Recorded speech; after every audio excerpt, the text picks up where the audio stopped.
So I thought, oh, I could just do some like duplicate stitching. And what I did was maybe a bastardized version of duplicate stitching. Hey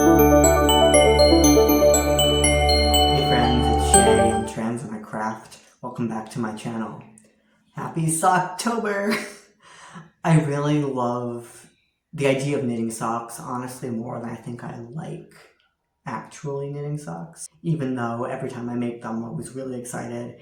And I love double-pointed needles. Something about every needle feeling like its own little accomplishment really tickles my brain in just the right way. So even though I've only made 3 pairs of socks, only 2 of which actually fit. My first pair of socks was way too big and completely unwearable. But today I wanted to go over all things socks. The most recent pair of socks that I made, some mending that I've done on a pair of commercial socks, and sock plans for the future. Here they are. This was made in Cascade yarn. I'll check the exact details for the pink. And the other middle yarn was a Joann's purchase. I can look up the name and the brand because I really don't remember. But what I found was that the Joann's yarn was just much thicker. Like the Joann's yarn kind of worked up as almost like a heavy fingering, maybe even sport weight. And then this pink was just a regular fingering weight. You can actually see I have to tuck this end in a little bit, but that's the yarn. So I made this first sock just January of 2025, maybe.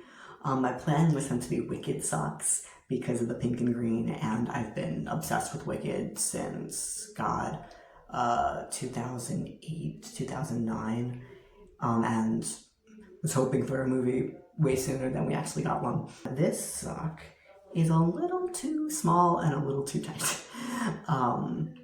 And one of the issues is that I'm using Summer Lee's basic sock pattern. I think it's I'm So Basic. I'll double check on that as well. But something's been happening when I follow her sock patterns where I will go to do the heel flap and gusset, and I will therefore lose one of my stitch markers. And then when I go back to place a stitch marker for the beginning of round, when I pick back up my gusset stitches, it's supposed to be the other stitch marker still somewhere in the knitting, and I've lost that. So my gusset decreases are just at weird angles, and I'm not really sure how to fix that. I might look at a couple of different patterns. I might try another Summer Lee pattern because I have her book. Because this sock was already too tight around the gusset and didn't fit quite the way I was hoping it would. As you can tell, I don't block my socks, but I just ran these through the wash. That my motivation to start sock number 2 was not quite there. So for sock number 2, I sized up 1 needle size, and the ribbing is actually a little too big now, but the actual rest of the sock fits great. I still have the same issue with the gusset decreases, so if anybody knows any good techniques for knowing where to place those gusset decreases, specifically if you also use double pointed needles, that would be amazing, because I swear I've done it correctly before, but for the life of me I just could not figure out on these socks. As you can tell, this sock has some more scrappiness to it. I knew I was going to run out of my Wicked yarn. Again, I'll get the correct color later. So I threw in a little bit of this other yarn that I had from my first pair of DK weight socks. I combined this color with this pink. And then I ran out of yarn again. So rather than just the pink color just being the toe, it actually has a little bit more of the foot. So you can tell when looking at both of these socks, they're like ostensibly the same size, but realistically this sock looks and is much bigger. And I also think the fact that the pink on the toe extends beyond the toe adds to the sense that this sock is just like a bigger sock. So when I wear them, it just looks kind of funny, but I always prepare for them to be a little scrappy. But I can wear them, they fit. This is my first pair of fingering weight socks that actually fits, and I'm still really happy with them. And I still have a lot of this pink yarn left, so I'm not quite sure what I'm going to do with that yet, but there's a possibility it's going to be coming up on a new sock project that I'm pretty excited about.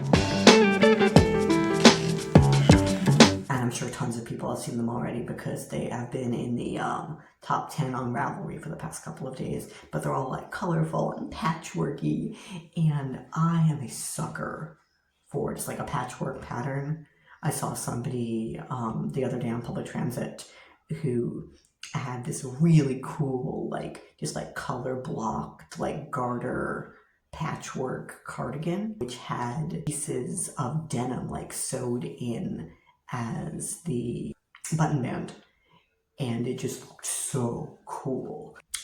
So I love that style. I think that patchwork always just like looks really fun and really funky, and you can mess up as much as you want and nobody cares because it's designed to not be super polished, which I also think is part of like queer crafting, is resisting the urge to have that polished perfect piece, because queerness is going to disrupt that perfection, and I think that it should. So I just don't think at the moment that I have enough fingering weight yarn scraps. I have the pink, I have like a navy that I haven't started, and I have some like multi-changing rainbowy yarn that I'm currently using to make a muscle burr hat. And maybe I could do something with some of those, but I really don't want to go out of my way to buy more sock yarn just to make a scrappy project. My outfits are very eclectic. Right now I'm wearing this like kind of tealish greenish Hawaiian shirt with some like black flowery pants. I was wearing like a hot pink vest over this earlier today. It looked very cute. But my socks are the least interesting part of my outfit. My commercially made socks, I just buy them in just plain black, just the most boring black socks imaginable. Because when I started working after college, I was like, I need to look more professional. I need to just suck it up, get professional socks. So I'm hoping that as I knit more socks, I will lose the professional wear of socks, my professional wear socks. But in the meantime, one of my precious black socks that I wear all the time was growing holes in the foot, and I decided I was going to take some of that same pink yarn and I was going to do some mending. My other mending attempts have not been very good. The like weaving mending stresses me out. Every time I try, I just can't do it and I mess up and I invariably just pull it out. So I thought, oh, I could just do some like duplicate stitching. And what I did was maybe a bastardized version of duplicate stitching. I used standard sock yarn, and this is commercial made socks, so the actual knit stitches are so much smaller than even a sock yarn. But I went over the holes and I'm actually really happy. I think this is pretty cute.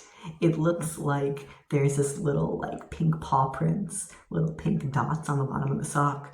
I've tried it on. It feels really nice. You can't feel it. And this is the first sock project that I have darned effectively. That was all. I hope you enjoyed this super quick video for Socktober.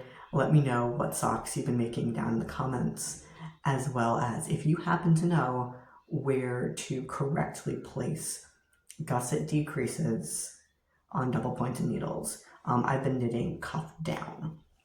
Thank you so much. I love you all. Have a great Socktober, and I'll see you in the next one. Bye.